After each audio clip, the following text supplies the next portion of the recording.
我们今天来介绍的是我们现在在换季的时候，容易会有一些感冒、过敏的一些咳嗽的症状。那我们分成3次来分享后，我们不知道精油这么多款，不知道该如何使用的时候，我来分享一下，就是说，当你在咳嗽的时候，会有一些白痰，可以使用肉桂。那再来就是一些小豆蔻、黑胡椒，然后生姜、野菊跟冷杉的部分。那为什么要来用这几支油呢？通常我们就是冷咳的时候，也是就是体比较寒，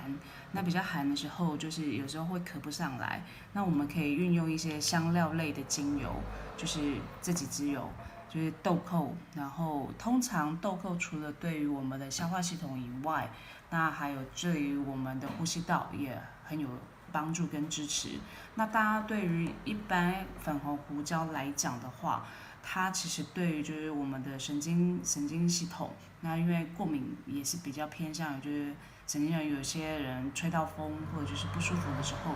就他不知道该怎么去应对的时候，也可以多用这一支粉红胡椒，它也有安定的一个效果。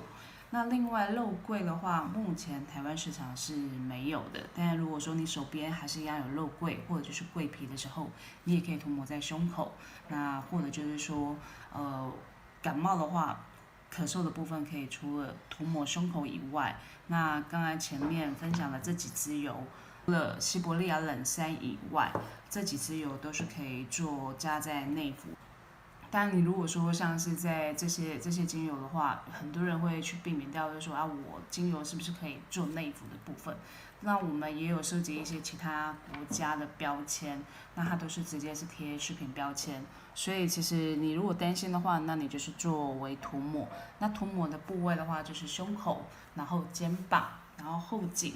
的部分。那如果说你可以接受内服的部分的话，你就可以使用就是这几支。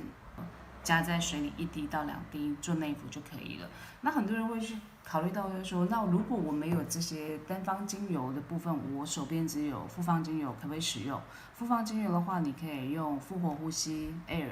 或者就是说活力苏醒的部分，那给大家作为一个参考。这个是对于就是说，如果我是冷咳，一直咳嗽咳不好，那身体又比较虚的时候，可以参考这几支来做一个使用搭配。